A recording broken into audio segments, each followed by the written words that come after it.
Chapter 8, Hotspots. For this video, I'll use the Edson offline area map. In the past few years, there have been more focus on how we manage hotspots on a wildfire. Hotspots are either added to the map by GIS staff or the field worker themselves. Bulk uploads of hotspots, usually from high-level or drone scans, are added in the morning by the GIS staff working on the incident. Sometimes we receive thousands of hotspots from the overnight scans. In those cases, we do not upload all points to field maps, as this is too much data. The hotspot layer is there to represent the mop-up and boots on the ground, and therefore we want to show areas that have hotspots, but that can also be actioned by our crews. In these cases, we follow directions from the duty officer or plans chief in determining which hotspots are added. Usually there is a buffer set, around for example 100 meters from the fire edge, but this is all dependent on a per incident basis. Throughout the day, the field crews monitor and update the status of the hotspots by adding the data set. The top right-hand corner, I hit the three dots, and I choose the legend. We scroll down to the attribute displaying for hotspots. Hotspots are represented by the triangle symbol and are displayed with a unique color based on their status. The 5 categories are not visited, extinguished, active burning area, could not find the hotspot, and hot object is not fire. You can see a couple triangles, symbols around that blue point in the middle of the screen. When hotspots are first added to the map, the default color is red, which represents a location that has been not visited.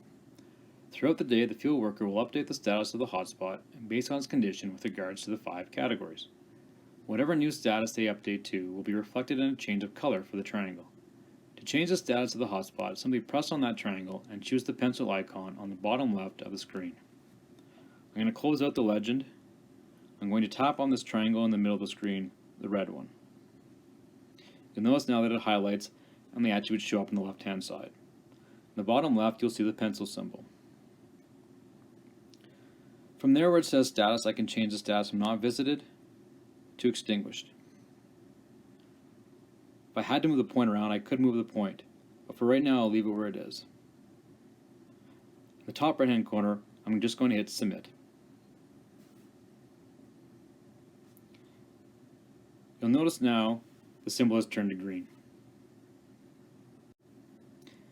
If when working in the field you come across a hotspot that was not already collected and you want to add it into the system, simply click on the plus sign in the bottom right hand corner to add it in. First I'm going to hit the X button on the extinguish pop-up, and the bottom right I'm going to choose the plus symbol. I'm just going to move my cursor away from this area to find a new spot. If you see where it says recent points I've added will show up there. If not, and it wasn't showing there, you could always go back down to where the hotspots were and grab it from there. You'll notice now though it only shows 3 down here, and the other 2 are sitting up here in the recent column. But for this one I'm going to choose active burning area. I add it, I go down to my management area, I'll add in Edson, and incident jurisdiction I'll add as a wildfire. I also need to add the fire number. And now that I've done all that, I can now add this point by hitting submit in the upper right hand corner. I've now added a new hotspot to the map. Whatever sites field staff were not able to make it to during that burning cycle will still be on the app for the next day's work. If at the end of the day you need to make edits to more than one hotspot and they will all have the same attributes applied, you can use the Edit Multiple option from the Overflow menu. Press the 3 dots, upper right hand corner, and then choose Edit Multiple. I'm going to close out the active burning attribute table. I'm going to zoom back to where I had multiple points. 3 overflow dots in the top right hand corner. I'm going to choose Edit Multiple. In this case, I'm going to tap 3 green triangles. The top right corner, I'm going to hit Continue. From now, I need to scroll down to the bottom to find the status on this one. You see where it says Extinguished. I'm going to change that to an active burning area. You'll notice now all 3 symbols have changed color and are showing up on our map. In the top right hand corner, I'll hit Submit.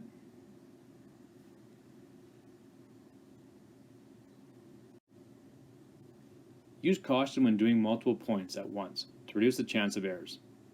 Hotspots will remain on the map for roughly 5 days, unless another scan is completed before the 5-day threshold.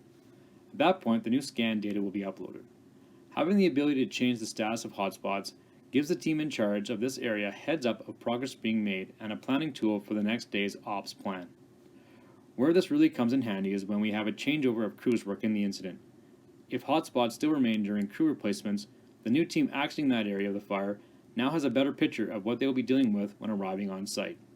At the end of the day, your GIS staff assigned to your wildfire will update the main dataset, and in cases where there are extinguished or not a hotspot symbols, they will be removed to help keep the map as clean as possible.